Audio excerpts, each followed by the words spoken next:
emikolo gijja kutambula. Olwalira amyuka Katikkiro wa Buganda owokubiri Oweekitiibwa Muhammadu Ssemambo Ssekimpi nga werekeddwako baminisita okuva e Mengo wamu n'abakungu abalala okuva mu Bwakabaka bwa Buganda balambudde amasiro g'e Kasubi okulaba emirimu bwe gitambula wamu n'okutongoza amasannyalaze g'amaanyi g'enjuba agateereddwa mu masiro gano.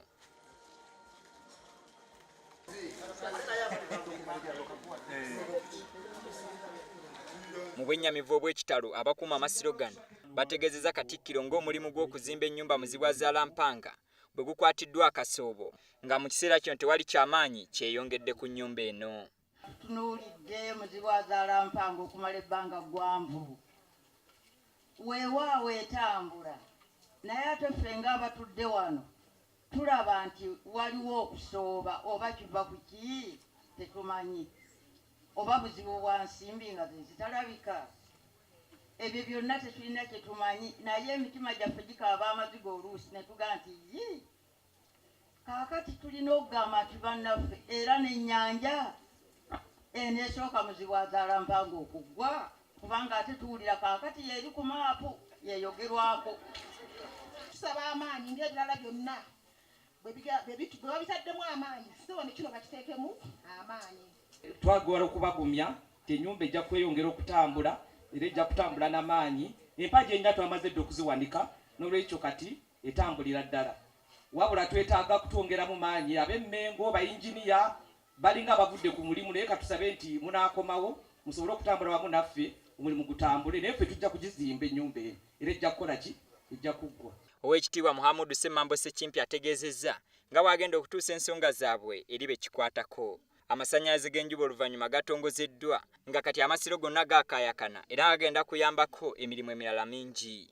Okuva na leero ekibululu ekibadde kibalimu ekyo kyo kituusa okufumirwa naye baatutegeeza nti gagenda n'okupika amazzi okugajja gye gali okugasembeza.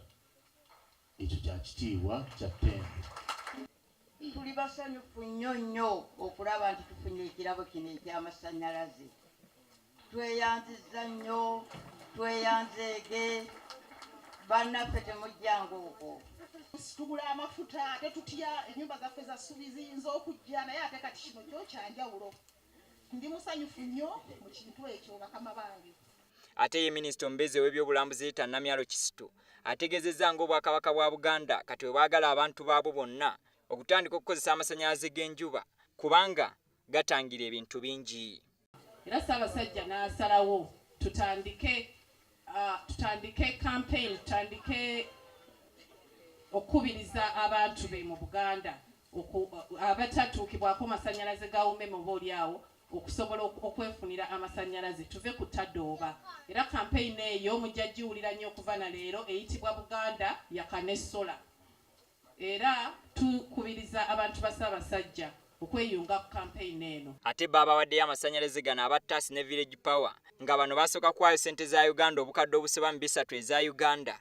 Bategeezezza nga bagenda okwewaayo okusasanya amasannyalaze gano mu masaza ga Buganda gonna. Kasubi, how dangerous, for example, fire can be, and we've seen this all over the country, how the open lights in the houses are really a danger to the house, and that is something we want to get rid of. We want to make sure everybody has clean, sustainable light and electricity in their houses. Oluvannyuma Oweekitiibwa Ssekimpi akulembeddemu abantu ne balambula ebbibiro ly'amasannyalaze lino we lizimbiddwa era nga lyakwakisa amasannyalaze mu masiro g'e Kasubi gonna wamu n'okukolerako emirimu emirala. Abubakari Sserunyiigo, OBS TV, Kasubi.